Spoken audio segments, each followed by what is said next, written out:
For the homework tonight, we are just solving all these different types of inequalities, and the first few are just linear or absolute value, so we don't have to do a number line or sketch a graph for 1 through 4.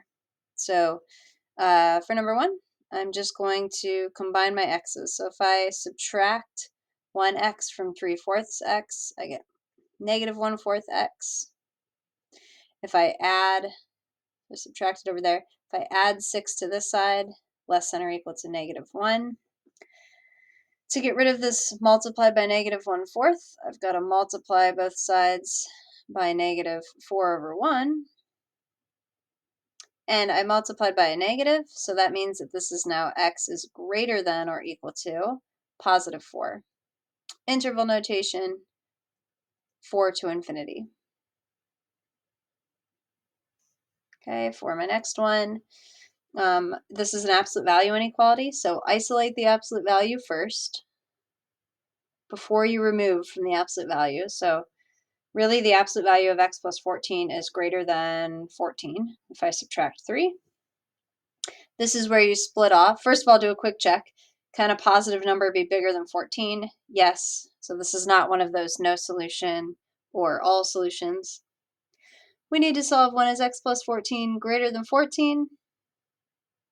When is x plus 14 less than negative 14? This is a greater than problem, greater.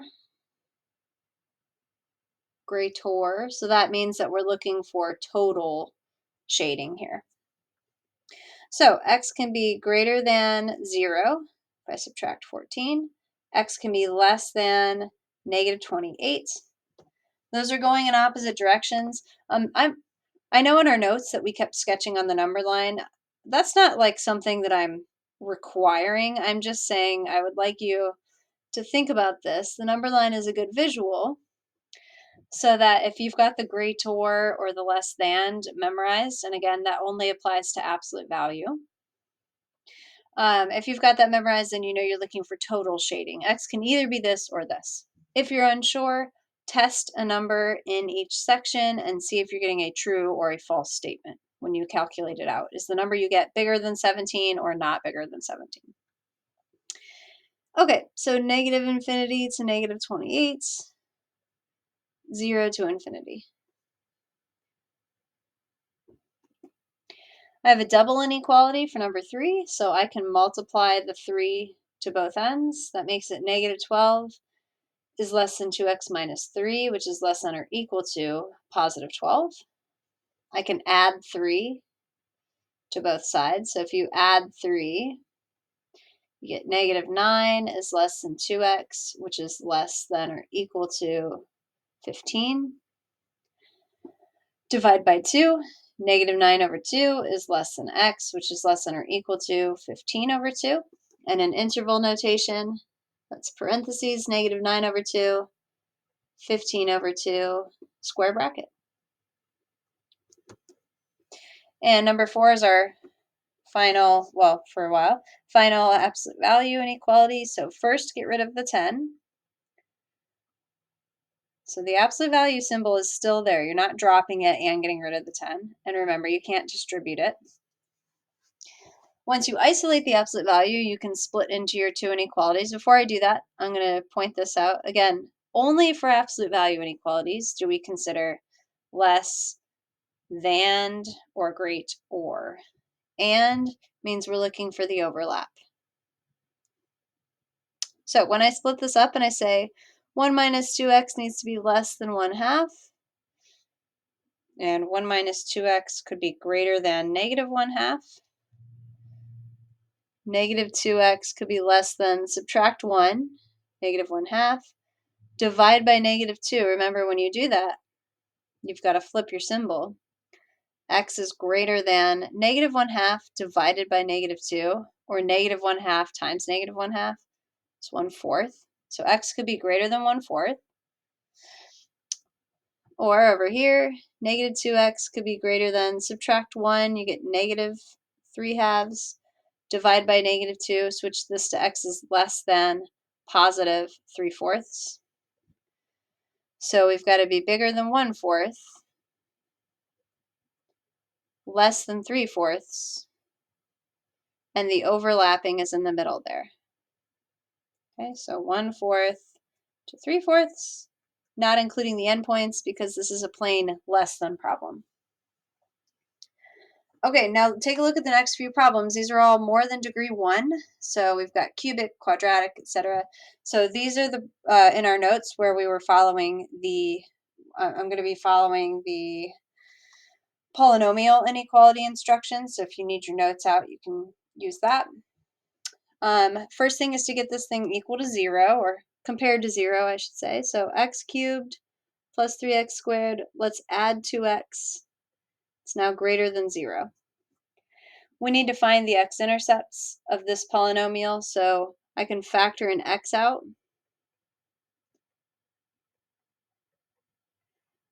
I'm going to set it equal to 0 for now. We're just trying to find x-intercepts. I can factor this quadratic a bit more into x plus 2, x plus 1. Remember that you're not allowed to divide the x out to both sides, because then you'll get rid of a solution. So the zeros are 0, -2, and -1. I'm going to sketch this graph. Make sure you put the zeros in order. -2 is far left, then -1, 0. The graph crosses at all 3 of these points, and it's x cubed. So the right end behavior is up, the left end behavior is down, and the graph crosses through. What are we looking for? We're looking for greater than 0. So we're looking for positive, or think of that as above the x-axis, whatever. So this section is above the x-axis, and this section is above the x-axis. Everything else is negative. If you were picking numbers and plugging into your factored form is what I would plug into, instead of doing the graph, you would test -3, plug it in, see what happens, maybe -1.5, -1/2, 1. Testing is going to be annoying because you've got the fractions, but it is doable. So my solution set is -2 to -1 and 0 to infinity. And guys, sometimes I remember the union symbol, sometimes I don't. It really does not matter for our AP exam. If we ever use the online program that goes with our book, it does not matter for that. So I know that in other textbooks, we really hammered that home because your online program would have counted you wrong. This is just sort of like a proper set notation thing. All right, this next one is quadratic. Now I am seeing that all of these are divisible by 3. I just got done saying you're not allowed to divide by x. You are allowed to divide by 3. That doesn't harm anything. Dividing a number, a coefficient, or a constant out does not affect finding zeros. You're not dividing by a variable, you're just dividing by a number. So 0 is greater than or equal to x squared plus 5x plus 3. That helps me see more clearly that I can't factor this thing. And if you don't like having the input value on the right side of the equation like this, as long as you keep the relationship the same, 0 is on the bigger side, x squared is on the smaller side, you could say, I don't like it like that. I'm looking for when is x squared plus 5x plus 3 less than or equal to 0. I like that better. Find the zeros with the quadratic formula. I know it's really easy to toss into your calculator if you've got a program that does quadratic formula for you. But remember, you will be expected to do it without a calculator, so it's important to practice. This is 25 minus 12. So I get -5 plus or minus the square root of 13 over 2. Remember, sketching a quadratic graph should be easy. You've got the -5 minus radical 13 over 2 on the left with a closed circle. -5 plus radical 13 over 2 is on the right. It will always be in that order. The subtraction is going to be a smaller value than the addition. And then this is a parabola that's positive 3x squared, so it opens up. We wanted less than or equal to. That means we're looking for negative y values, or when is this below the x-axis, which is the number line. So that's the middle section. So the solution is negative 5 minus radical 13 all over 2. Negative 5 plus radical 13 all over 2. Square brackets because the problem was less than or equal to. All right, number 7, let's get this compared to 0 first. 3x to the 4th plus 4x to the 3rd plus x squared greater than 0. Here's one where I can factor out an x squared. I cannot divide an x squared away. That'll lose an answer. And I think this wants to factor. Let's see. 3x and x, 1 and 1, plus and plus is going to give me the 4x I need in the middle. If I set each of those factors equal to 0, I get x equals 0. Remember, it's got to bounce. I'm going to sketch this graph. X equals negative 1/3 and negative 1. The graph's going to cross at those. So first put them in the correct order. Negative 1 is far left, open circle. Negative 1/3 is next. 0 is last. End behavior for 3x to the 4th is up on both ends. And then what did we say? We got to bounce at 0. We got to cross at the other two. Cross really means change signs. Remember, that's our AP language. Change signs, the graph changes from positive to negative, negative to positive, and then it stays positive to positive. We are looking for positives. When is the graph above the x-axis? So that's this section, and this section. But remember, it's just greater than, so don't allow the 0 to get absorbed into that. The solution set is negative infinity to negative 1, negative 1/3 to 0, 0 to infinity.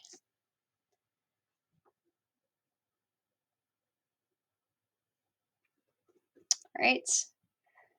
When is x squared plus 1 greater than or equal to 0? Now this one, if you try factoring or solving, you should know by now that it's got complex zeros, right? X equals plus or minus I. That just means no x-intercepts. This thing never crosses the x-axis. Think about the x squared plus 1 graph. Should be familiar with that one. When is this graph above positive, or when is it above the x-axis? Always, for its entire life on its entire domain. So that one's negative infinity to infinity without really having to do any algebra. Just rely on our transformation knowledge. Number 9 is another quadratic. I can factor this one. 4 plus x, 4 minus x. Temporarily equal to 0. X equals plus or minus 4. Remember, though, that this is a negative x squared graph. So when you go to graph the parabola, we get so used to just doing like parabola, parabola, parabola. This one opens down. So be aware of that, because that would change your answer if you sketch it wrong. And we want the less than or equal to section, so the graph is below the x-axis to the left and to the far right.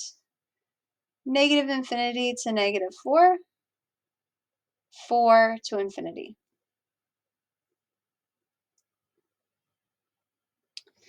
Number 10 says x squared minus 1 greater than x. Even though you can factor x squared minus 1, don't fall into that trap. You don't want to factor if you're not compared to 0 yet. So this is actually a trinomial. X squared minus x minus 1 greater than 0. That doesn't factor, so we've got a quadratic formula. Now I can actually figure out, though, so this is going to be some sort of parabola. When is this parabola greater than 0? On the ends. So the quadratic formula is just going to help me figure out what are these two numbers. So anyway, x equals 1 plus or minus square root of 1 minus 4 times 1 times negative 1 all over 2 times 1, which is 1 plus or minus, so this is actually 1 plus 4. So square root of 5 all over 2. And remember what we said, this is the 1 minus version, this is the 1 plus, so I just want to get down to my answer. I'm looking for the positives, so negative infinity to 1 minus radical 5 over 2, and 1 plus radical 5 over 2, all over 2, to infinity. So I did that one out of order just to point out with quadratics, you know what the sketch is going to look like. The quadratic formula just helps you figure out what those two markers are going to be. For the next one, I could FOIL out, make this 4x squared minus 12x plus 9 is less than 1, get it equal to 0, go from there. Or remember, you could square root both parts and say the square root of this perfect square is an absolute value of 2x minus 3. If I do that, if I do the absolute value, I don't have a plus or minus here. I would just say the absolute value of something needs to stay less than 1, the square root of 1. And then the plus or minus is taken care of with the absolute value piece. So this is less than, means I'm looking for overlap. 2x minus 3 is less than 1. And 2x minus 3 is going to be greater than negative 1. Solve. 2x is greater than 4. X is, oops, I switched my symbol, sorry. X is less than 4. X is less than 2. 2x is greater than, if I add 3, I get 2. X is greater than 1. So x is less than 2 and x is greater than 1. If you would like a number line to help you with that, greater than 1, less than 2, overlaps in the middle. So anything between 1 and 2 is going to satisfy the original inequality. All right, number 12 is already compared to 0. I can factor out an x.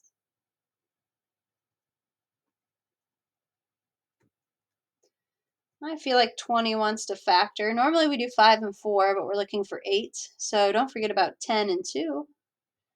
X minus 10, x plus 2.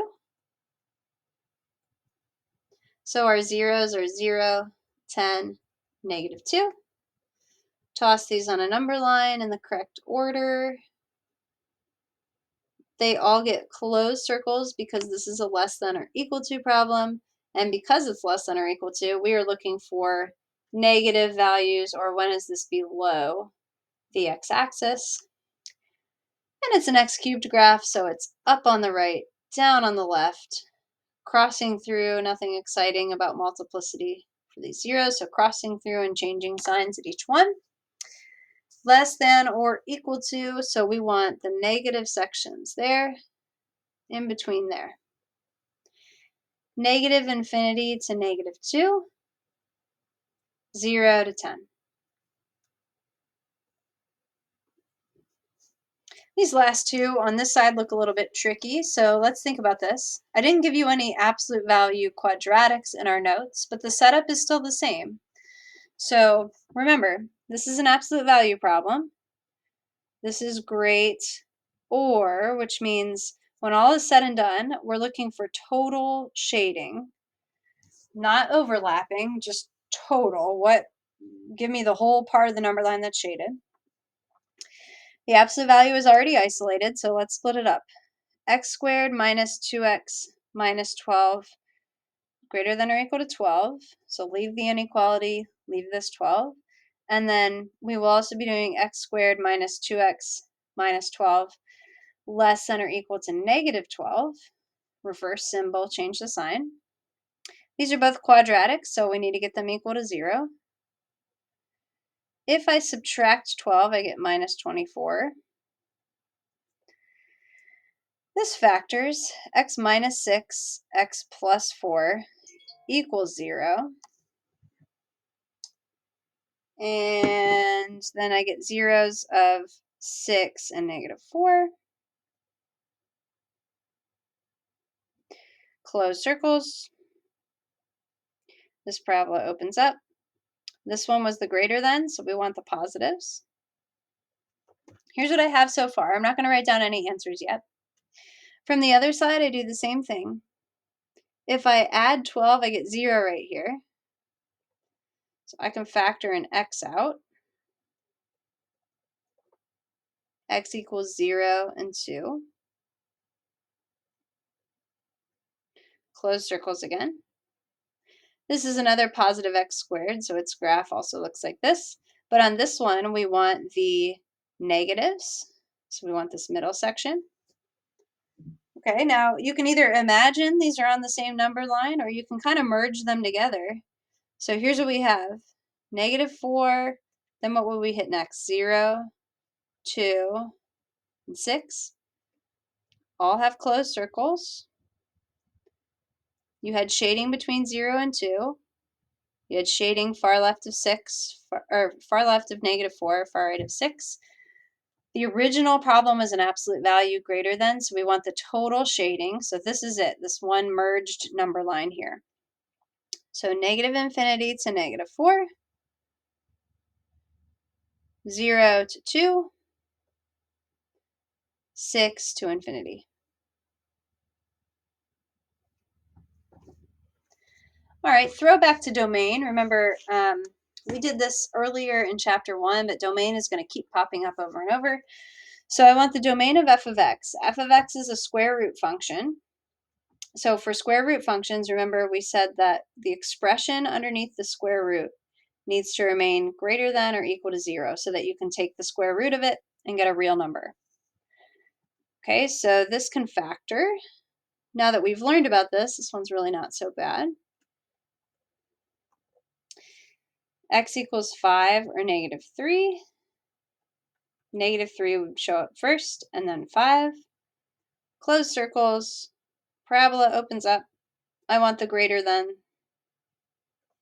So the domain for f is -infinity to -3, including that, and 5 to infinity. All right, now the back of this worksheet is just a little bit of calculator work, and I'm not sure if you're in physics right now, if you've already looked at functions like this or not, so it's maybe familiar. The position function for a projectile with initial position s sub 0, initial velocity v sub 0 is given by this formula, where s of t is the height in feet of the projectile above the ground at t seconds after launch. So use this in a graphing utility to answer a couple of questions here. All right, so a projectile is fired straight upward from ground level. There's the initial position, initial height, I mean, or yeah, initial position, with an initial velocity, 112 feet per second. There's v sub 0. During which time or times will the height of the projectile exceed 96 feet? So this is just saying, let's just look at our, ignore the s of t for a minute. Let's build the right side of the function. -16 squared is built in, plus 112t, plus ground level, so plus 0. I'm not going to write plus 0. When does that exceed? That means greater than 96 feet. So I have a graphing calculator. I can use my y equals to figure this out. If I'm not sure about the 96, maybe I want to get this equal to 0 first. I'm just thinking about setting the window. I don't really know. It doesn't matter. I'm going to do this. I'm going to type in this version instead of typing in the left side is y1 and, and the 96 is y2. And so in this case, I would be looking for when is this graph above the x-axis. It does not matter. You're going to get the same answers whether you use the first line or the second. -16 x squared plus 112x minus 96. I'm just going to zoom 6. Okay, so I got lucky here. Zoom 6. I know this is a parabola, and I can see the two zeros. The question is, when is this, because I subtracted 96, when is this above the x-axis? So I really don't need to mess with the window. The parabola opens up, so its vertex is up here. So it's between these two values. It looks like 1 and 1, 2, 3, 4, 5. It looks like 1 and 6. We could probably divide by -16 and get something that factors really nicely, but I'm just going to check this. At 1, we hit 0. And at 6, we hit 0. So I'm just going to say 4 times between 1 and 6 seconds. So let's make it a sentence. The height exceeds 96 feet between, actually I'm going to say this so it's clear, for 1 less than t less than 6 seconds. Okay, I might sketch the little graph just to show what I see. I see this. This is 1, this is 6. So, yeah. Do you need to sketch the graph? No. If it said justify, I might do something like that. Okay, because the numbers came out nicely, this tells me this could have factored easily. A projectile is fired straight upward with an initial velocity of 128 feet per second from the top of a building 50 feet tall, during which times will the height of the projectile be under 200 feet. So at this time, negative 16t squared, it's plus 128t plus 50. When is that under less than 200? I'm going to do the same thing. Subtract 200. I'm not going to bother dividing by a GCF if I subtract 200. Like, I can see that I can take at least 2 out of all of these, but if I have a graphing calculator, it's just, you might as well just type it in. So negative 16x squared plus 128x minus 150.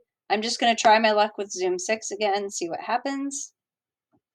Again, the times are pretty nice. So when is this graph less than 0? Remember, we're saying when is it less than 200? But as soon as I subtracted the 200, now I'm looking at just those are the zeros, and I'm looking for when is the graph below. So try not to get confused about like negative position. What are we talking about? We've subtracted the 200 over. So anyway, what are these values? These are not integers, so I'm going to have the calculator tell me what the zeros are. Now, right now I'm at 0, negative 150, so I've got to get my cursor to the right a little bit so I can see it. Here it comes. So there it is to the left of the 0. Press enter. I'm going to press right just once was enough and press enter again. So let's round this to 3 places. So the height is under 200 feet.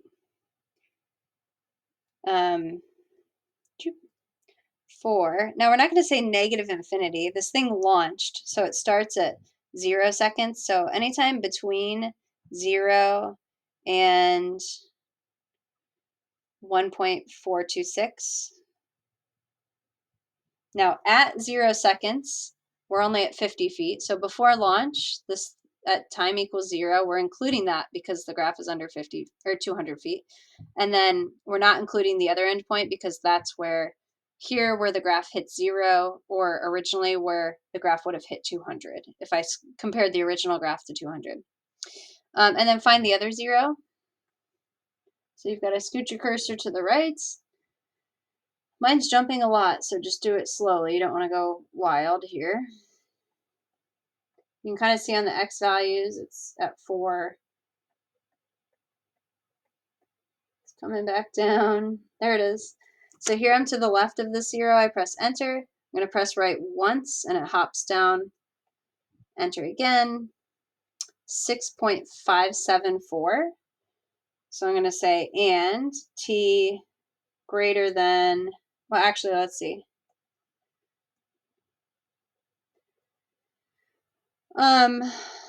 Less than or equals, what am I saying? I was going to say anything greater than 6.574. But will this projectile stay in the air forever? No, it's not just going to float there until the end of time. So let's go back, make a little adjustment here. The thing was just plus 50. When does that hit the ground? So that graph, this is the true path of the projectile, without comparing it to 200. When does that projectile, who cares about 200, when does it hit the ground? So let's find that 0.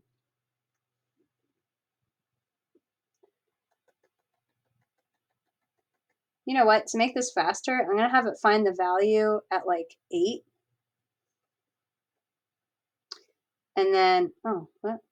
And then I'm going to, that was interesting, trace from there, because I just noticed this was close to 8. So, okay, enter. Oops, what did I just do? I want to find the 0 to the left bound and to the right bound and enter. There we go.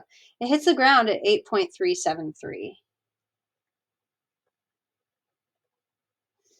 I'm going to make a note here. So this is kind of considering domain. We don't want to say negative infinity for time and positive infinity for time, because the time in this context does not go on forever. We're not just running this clock out forever. We're saying from time equals 0 to the while the projectile is in the air. How about we say that? That's our domain. So that's between 0 and 8.373 seconds. Okay, seconds. A rectangular playing field with a perimeter of 100 meters needs to have an area of at least 500 square meters. Within what bounds must the length of the rectangle lie? Here's a rectangular playing field. I'm going to make the length x and the width y. Perimeter tells us that 2x plus 2y is supposed to equal 200, which means x plus y is supposed to equal 100, which means y should be 100 minus x. Okay, remember about boundaries here. X can't be 0. X needs to stay greater than 0. Y needs to stay greater than 0. That means that 100 minus x needs to stay greater than 0. That means that x needs to stay less than 100 and bigger than 0 for our domain. So our domain here, when we come up with our area formula, area is x times y. The area as a function of x is x times 100 minus x. That's my substitution for y. And then I have this domain that says make sure x is between 0 and 100. Remember, that's important because we're going to use our graphing calculator and we're trying to figure out what our window should be, so we can kind of zoom fit here. All right, so we want to know, when is x times 100 minus x at least greater than or equal to 500 square meters? So let's head over to our calculator. When is x times 100 minus x? I could subtract 500 and see when it's greater than or equal to 0, or let's just do it this way. When is it greater than 500? I'm going to set my window from 0 to 100, and then I'm going to zoom fit. That gives me a really nice picture. So the area is the blue quadratic, right? So when is it at least 500? Between this point and this point. So let's find those intersections. The first one is 5.279. And the second one, I'm going to bring this all the way over. The trick I used before was find me the value at, I don't know, what is this, 0 to 100? Let's say like 90. That gets your cursor a lot closer. And then you can say find the 0 close to, oops, not find the 0. What am I doing? Find the intersect between that curve and that one. 94.721. And remember, that parabola looked like this as far as when those lines hit. Very rough sketch. So we would say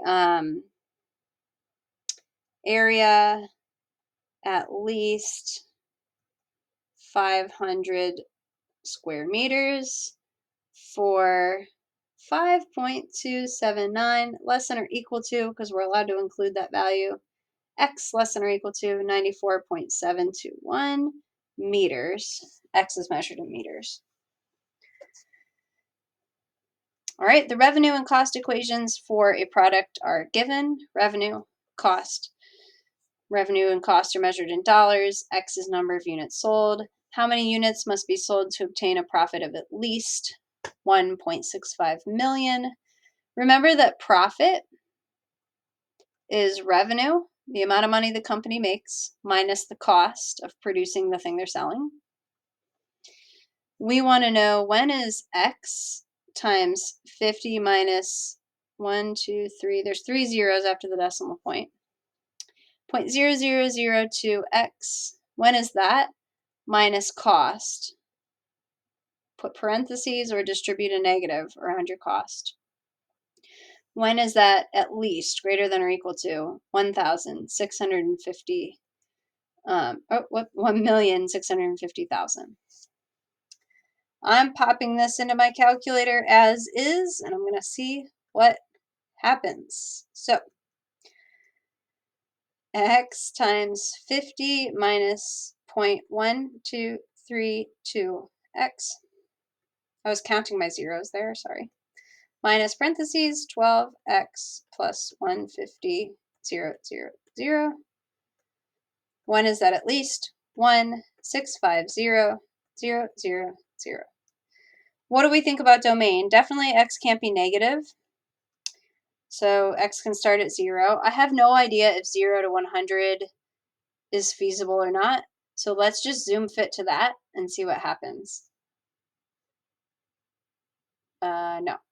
So I'm just making sure I typed this in right. Okay. So let's change the window again. How about 0 to 1,000? Zoom fit. My zoom fit might be failing me. These seem way off. Maybe I'll just start zooming out because I need something a bit more extreme. Oops, I didn't mean to zoom fit there.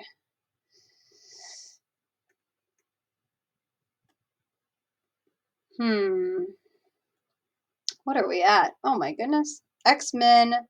All right, let's make this 5,000 because it's nowhere near 0. Let's make this 15,000. See what happens. Ah, okay. How about 20,000 for the minimum? And 50,000? I don't know what kind of thing we're producing here. Ooh, we're getting closer.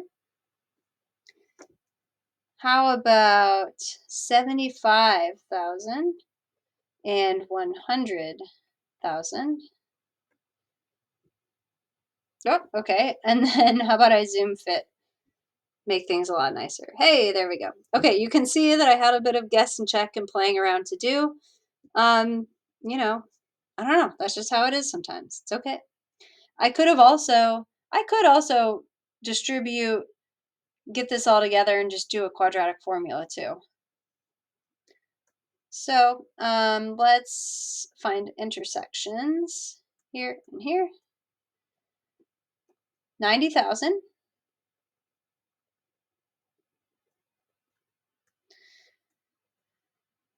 Intersect. Head on over to the other side.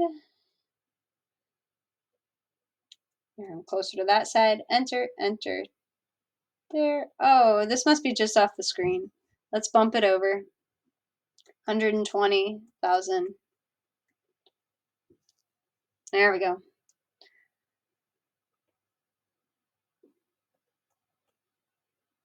100,000. Yep, it was just off screen there. Those are the two values where we hit that exact profit. So profit is at least 1,650,000 for 90,000 less than or equal to X, less than or equal to 100,000. And these were just units sold. Okay, so doing a little bit of everything there with our polynomial inequalities. Please come to office hours if you have any questions or ask at the start of class as well.